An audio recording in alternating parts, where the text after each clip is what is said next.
This is TOS Television, your digital first Pan-African news network. I am Abigail Lukmade and this is Africa Now. Kenya's police have been accused by Amnesty International of unlawfully killing 167 people last year, including some of those arrested for violating COVID-19 restrictions. The rights groups allege that the force was also responsible for the forcible disappearance of 33 people in 2021. According to the rights group, only 28 prosecutions were initiated against suspected perpetrators of unlawful killings and enforced disappearance. Kenyan police say they have taken disciplinary action against a policeman filmed forcing his way into a private car through a window on a busy road in the capital, Nairobi. The incident, which has been shared widely on social media, shows the policeman in uniform forcefully entering the vehicle through the passenger's window before ejecting the driver, who walks away. The policeman then drives away the vehicle with the passenger.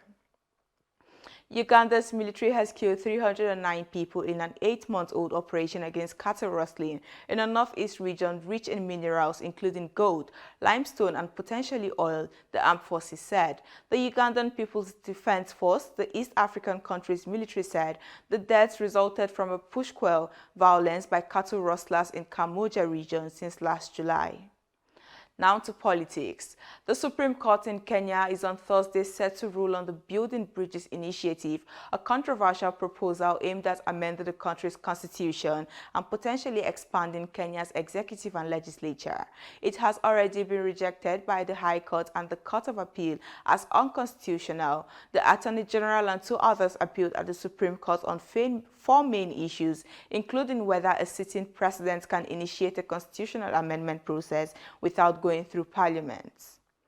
Tunisian President Kais Saied on Wednesday issued a decree dissolving Parliament, which has been suspended since last year after it defied him by voting to repeal decrees that he used to assume near total power. Saied accused the Parliament members of a failed coup and a conspiracy against state security and ordered investigations into them.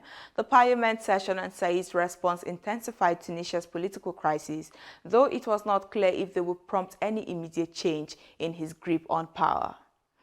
This is your digital first Pan-African news network, TOS Television. You're watching Africa Now. Business and more coming your way after the break. To stay tuned.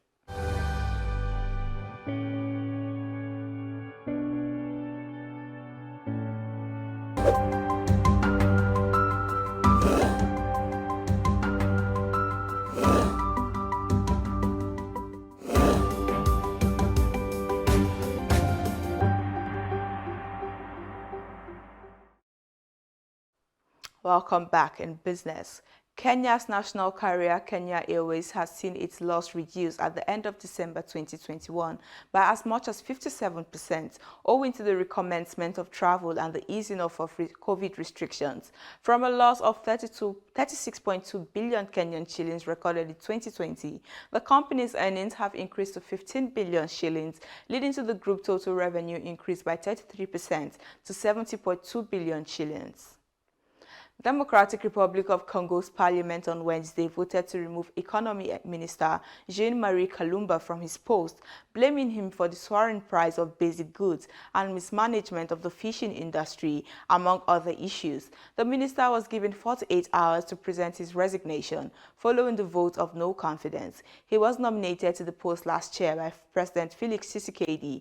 According to Congo's central bank in January, inflation was estimated at 5.1 in 2021 and was projected to remain at around 5% in 2022.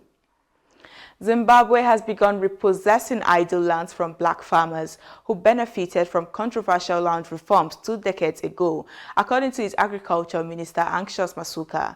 People whose farmland is lying unused and those who own multiple farms will lose land, he said on Wednesday. The plots will then be reallocated to aspiring farmers from a waiting list left from earlier rounds of land reform processes.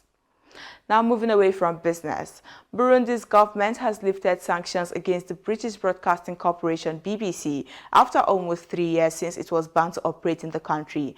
The media regulator revoked the BBC license in 2019 and prohibited local journalists from contributing to it.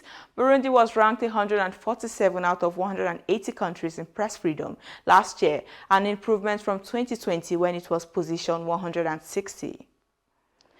Ethiopia has released several former government officials from prison.